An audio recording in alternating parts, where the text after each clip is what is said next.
Hello, I'm Doug Eggert. I'm the Director of Product Management for XR integrations at Tobii Eye Tracking. I work closely with headset manufacturers and our partners to integrate Tobii Eye Tracking into augmented reality and virtual reality headsets. So what my presentation is going to focus on today is Tobii Spotlight Technology. This is an advanced eye tracking based technology that essentially allows us to extend the capabilities of the devices as well as improve end user experience. So I'll start with just a real quick background on eye tracking and how it fits into XR. So eye tracking is fundamentally it's a sensor-based technology that allows computers and devices to understand where a user is actually looking on a display. So this also unlocks the potential for the end user to start interacting with displays just using their eyes. So when we talk about XR technology, this is head-worn technology with displays that are mounted close to our face, close to our eyes, and so it's perfectly suited for eye tracking technology and the benefits that eye tracking can bring. So I'll just give a quick background on Tobii and our kind of experience with wearable technology. I think this is important for XR because we can kind of proudly state that we've been in enterprise applications for over a decade. What you're seeing here is the Tobii Pro 2 glasses, which are kind of the latest iteration of a wearable technology that's being used at Tobii Pro.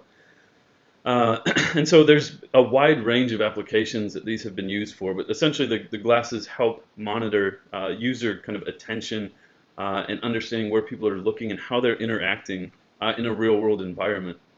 And so this is basically employed into clinical and academic research, also in market and user behavior research, and understanding how basically people are kind of perceiving consumer environments.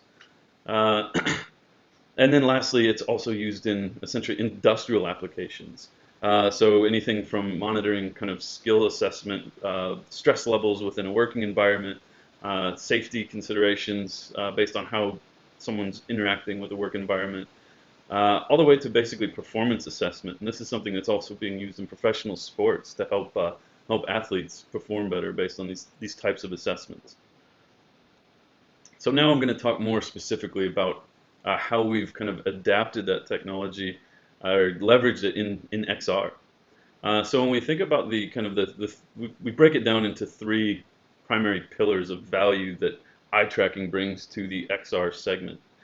So we start with better devices, then better experiences, and actionable insights. So in terms of better devices, eye tracking actually unlocks more capability out of the actual headset. So essentially, most of the eye tracking improvements are going to come from helping the display render higher quality graphics.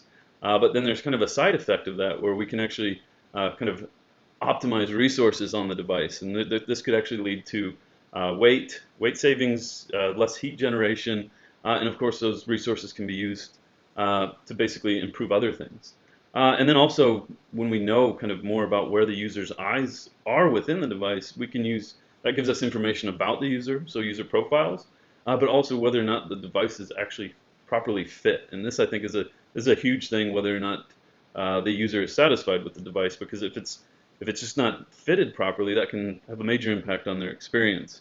So when I talk about kind of eye tracking, there's a lot that it can add to rendering higher quality displays or higher quality images in the display. So that kind of in and of itself presents a more realistic and immersive environment for the end user. But on top of that, of course, then we have all of the different ways of interacting within that environment. So the whole interface that's kind of unlocked with eye tracking technology adds a lot to the actual overall experience. And then lastly is actionable insights, and this is essentially where we take kind of this knowledge that we have in our history of analyzing behavior within the real world environment, and we can apply it to a virtual or mixed world environment where we can analyze basically the same thing about how users are interacting and how their attention is being focused within a virtual or mixed reality world. So actually, those are kind of the value propositions, but how do we actually deliver that to XR? So essentially, we kind of break it down into we provide the entire eye tracking system. So at the very kind of top, we have the eye tracking system design. uh, and that's kind of the foundation for integrating eye tracking into a headset. So we understand all the kind of necessary geometry, and then also the placement of the different components and where they need to go within the headset. And then lastly, we've got basically the core technology, which is our Tobii Eye Core, which provides the algorithms that are actually running on the chips in the headset that actually do the calculations for the eye tracking. And this, of course, is something that's been kind of built up over, like Tobii Eye Core has existed for 16 plus years.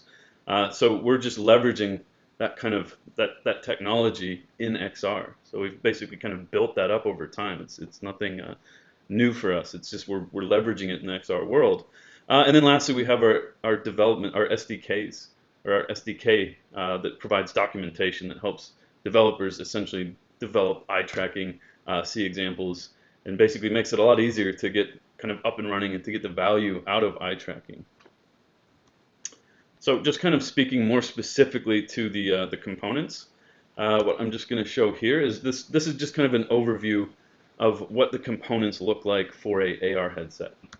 And so if I just look here, this is just showing kind of a conceptual form factor where you actually see that we can tell that the components that we have today are actually kind of designed to fit in a relatively unobtrusive small form factor that's well suited for AR. So here we just see that we can see the camera placement, the LEDs, and then we've got basically the kind of down at the lower right hand side, you see where the processing is going to be. So moving on to actually VR, we've got a very similar system that leverages the same technology. So this is just showing a VR headset that has eye tracking integrated into it. So it's we see that very similar. We've got the illuminators that are in basically this ring around the eye. And then we have the camera sensors that pick up these reflections from the eye, from the light that shines from the illuminators. And then lastly, we have the eye core that runs on the actual chip. So this could be a Tobii Eye chip. It could be a third-party chip in the headset, or it could be Qualcomm Snapdragon mobile platform. Okay, so with eye tracking, what are we actually trying to do with eye tracking? How does eye tracking help address some of the big challenges in VR today? So let's first start by what are these kind of big challenges. So the first that I'd like to say is just visual quality and performance within the virtual environment. So we're basically dealing with displays that are rendering higher resolution graphics with more complex rendering techniques being added to get realistic reflections, shading, lighting, basically everything that we can do to create an immersive environment for the end user. And this, of course, is all being done with kind of the field of view always expanding to kind of get to this next level of immersion. And so as we get these kind of more realistic, photorealistic graphics and the rendering kind of capabilities behind them, we have to maintain frame rates that are going to be comfortable for the user in virtual reality. So this is a big challenge, getting better graphics while maintaining performance that is going to be comfortable for the end user in the headset. So basically, when it comes down to it, we're dealing with much more complex graphics that are being rendered remotely and need to be transferred back to the headset very quickly. So these are kind of two challenges that are somewhat intertwined. So now I'll introduce Tobii Spotlight Technology, and this is essentially an eye tracking, a high accuracy gaze-based technology that we've implemented to basically to hopefully address both issues, from the complex rendering and the visual quality to the bandwidth issues that brings when we start doing split rendering. So fundamentally, the way that Spotlight Technology, the concept that it's built around, is actually how the human vision system works. So I'll just kind of, if we look on the slide here, what it's kind of representing is this. When we look in the center of this kind of circle that I've just added to the slide, you see the fovea. And so this is actually representative of the focal point. Wherever you're looking kind of in your environment or on the display, you only see high resolution images within that foveal region.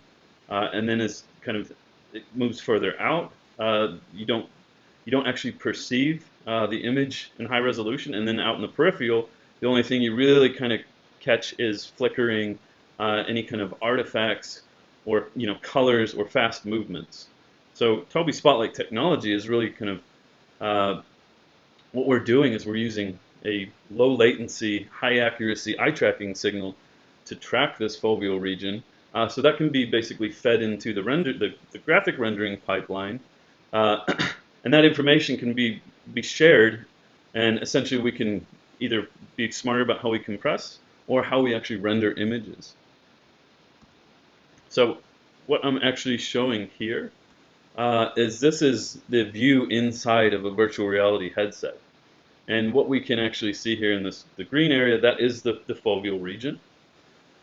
And see, it's moving around because this is we're using the eye tracking signal to basically track the foveal region as the user's looking around in the headset. And then the yellow area shows that's essentially kind of the outer edges of the foveal region. And then anywhere outside of that is essentially that's your periphery. So in the context of foveated rendering, based on this Spotlight technology, all we really need to do is render that green circle in high resolution. And then basically we can super sample the rest of the display. So that's the whole concept behind foveated rendering. So we've actually done some benchmark tests with Tobii Spotlight technology for foveated rendering. We've used a Vive Pro Eye to essentially do the benchmarking test on a tethered device that supports Tobii Eye Tracking today, and then also the Pico Neo 2 Eye, which is a standalone device that also supports eye tracking. So both of these devices, since one is tethered, one is standalone, they have different processors. So we've tried to kind of basically benchmark all of our different kind of supported XR form factors. So not only do we have different processors, but also we tested with different game engines. So different 3D engines. So we're basically applying the different foveation techniques of both Snapdragon and NVIDIA VRS. So Snapdragon, the Qualcomm Snapdragon Adreno foveation, and NVIDIA VRS foveation in both Unreal and Unity game engines. And you can see here in these benchmarking results that the results that we saw, there was a pretty compelling reduction in the shading load that we saw basically kind of across the board. So on this slide, we can actually see the benchmark results from the Vive Pro Eye with NVIDIA, using NVIDIA VRS advanced rendering technique, and the Unreal Engine with Tobii Eye Tracking enabled. So when we look at this actual chart, on the left-hand side, we see the rendering load without VRS enabled. So the rendering load on the GPU was right under 25%. Now, in this similar situation, we're talking the same kind of graphical rendering load. We see when we turn on dynamic foveated rendering based on Spotlight technology, there's this 57% reduction in the average GPU load. So essentially, we're basically freeing up those resources with foveated rendering turned on. But then, more importantly, when we look at the frame rate on the right-hand side here, you'll notice that this kind of light blue that we've got, this light blue line, that's the frame rate that we're maintaining with foveated rendering turned on. Then with the dark blue, this is foveated rendering turned off in basically the same rendering situation. And we see the frame rate is nice and steady with foveated rendering turned on, right at about 90 frames per second, which is going to be a pretty comfortable user experience. But then as soon as we turn it off, then the frame rate is this dark blue line. It's much less consistent, and it's also dropping below 60 frames per second quite frequently. And so it's absolutely going to affect the end user experience.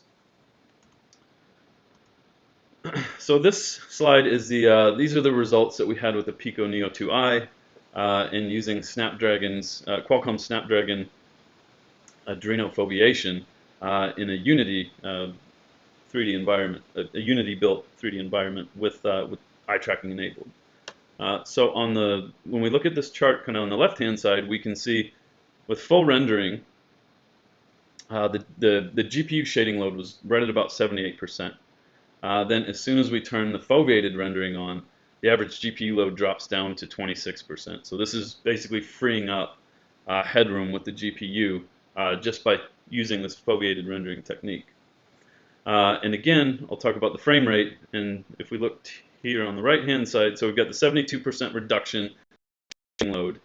But then on the right-hand side here, we've got essentially these two lines. One represents the yellow here is with foveated rendering turned on with this eye tracking signal from Spotlight. And then the light blue is full rendering. So we can see that with foveated rendering turned on, we're basically maintaining this 75 frames per second. So it's going to be a nice kind of comfortable user experience. Whereas when we turn it off and we're doing the full rendering, it's much less consistent, and it's also dropping again below the 60 frames per second for basically a majority of the test, and that should be a pretty uncomfortable user experience. So this is actually a pretty, you could say it's oversimplified kind of bar chart, but what it really does is it shows kind of the trade-offs of basically implementing advanced rendering techniques and how that can affect your frame rate, and basically this kind of give-take. Do we want faster frame rates or higher quality visuals?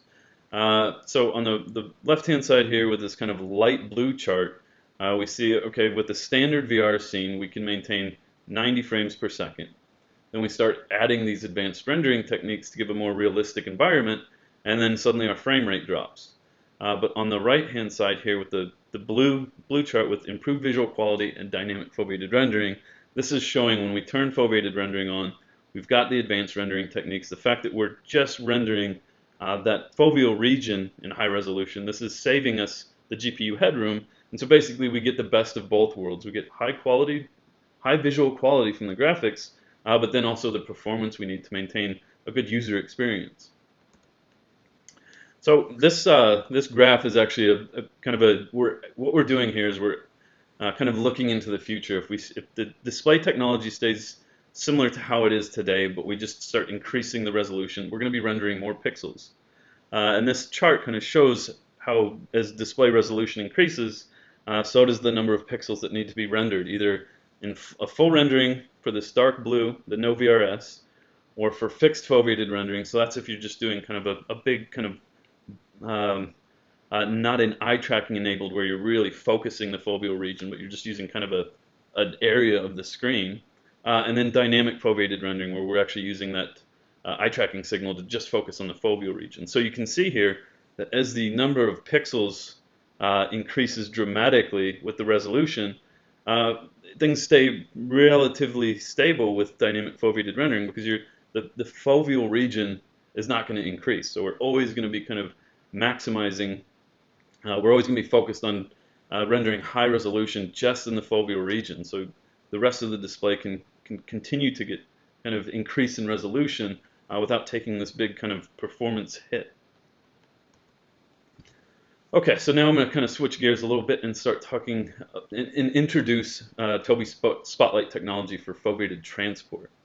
So I kind of mentioned at the beginning, foveated renderings where we're using this identifying the foveal region, and we're only rendering graphics in high resolution within the foveal region. When we talk foveated transport, this is actually a method of compression that we're putting on the image so that we can compress areas that are outside of the foveal region. So basically the reason that this technology is becoming important is because we're seeing more and more kind of split rendering technology and capabilities being introduced into XR. And so with split rendering, the rendering is actually happening off of the headset, and so we really need to find ways to get these high quality images from either the local GPU that they're being rendered on, or if it could be a cloud or 5G enabled edge computing situation. There's some way that we're generating these high quality images, but they have to be compressed, or else we're going to be dealing with bandwidth limitations. So I'm going to play a quick video. It's a 30-second introduction video that we've done to basically provide a real quick overview of the concept behind Tobii Spotlight technology for foveated transport.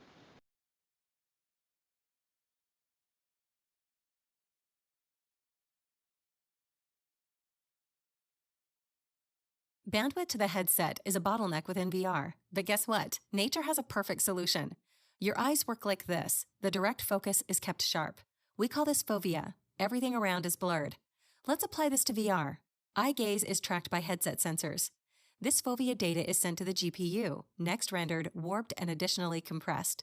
This smaller image stream zips through the pipeline back to the headset, minimizing bandwidth and latencies, while delivering a visually stunning and immersive experience.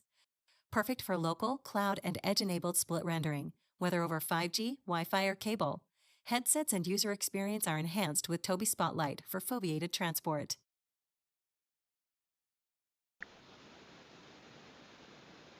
Okay, so that's a great video to kind of summarize the concept behind Tobii Spotlight technology and what we're developing for foveated transport.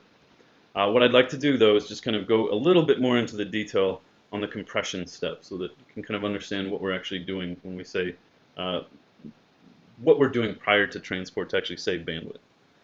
Okay, so if we take the split rendering scenario, this image that we're seeing here in step 1. This represents a frame that's being rendered basically somewhere other than the headset. So we have a fully rendered frame. And now we're using basically this warp map. If we look at the square in the center, this represents the foveal region. So this is the area that we really, this is where we're using eye tracking to identify where the user is actually looking within an image. And so that's where we need to make sure that we maintain the full high resolution, high fidelity quality of that area of the image. So that's identified. That's when we do this warp map, then we're basically identifying where we can apply this warp and compression to reduce the size of the image that's actually sent to the headset. So we can see here in step 3, we've warped and compressed the image. So we're essentially reducing the size of the image, the frame that needs to be sent to the headset.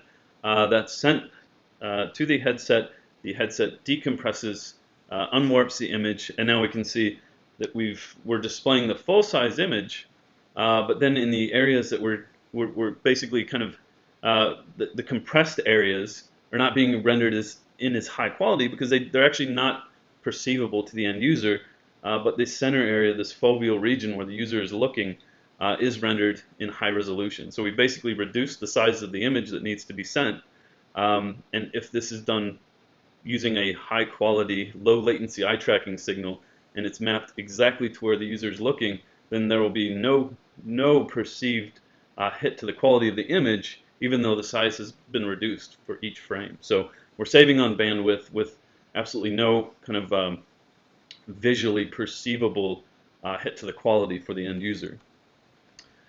So essentially the benefits that we're seeking to get out of foveated transport are to optimize the rendering pipeline. And to do this, we're actually applying a compression after the image is rendered, but then we can increase these compression ratios even before the images are sent to the video encoder. So right now we're seeing about 6:1 compression ratios before the video encoding, and hoping to even get more out of it. And so this is actually going to be reducing latency to the headset and reducing bandwidth. So the benefits are that with whatever bandwidth you're dealing with, you'll be able to get higher quality, or if you're trying to just save on bandwidth, you'll be able to reduce bandwidth usage. So thank you very much for your time. Again, I'm Doug Eggert, and I'm the Director of Product Management for XR OEM Integrations. So feel free to reach out to me for any questions about what Tobii Spotlight and what Tobii Eye Tracking in general can bring to your XR headset, if that's something that you're working on developing. I've also got some links here to some useful information. So we've got the link to our OEM offering page. So this is basically kind of a summary of what I talked about at the beginning of the presentation. We've got a nice website that explains what is included in the basically the eye tracking system that we provide to headset OEMs. Then we've got a web page that describes a little bit more in detail the Tobii Spotlight technology. Then last, we've got a really cool developer website that has you can get access to the SDKs for developing eye tracking into your own applications. And then also all of our documentation, and there's some really cool examples and demonstrations of eye tracking use cases. Thank you very much for your time, and I'm looking forward to the Q&A session. See you soon. Bye.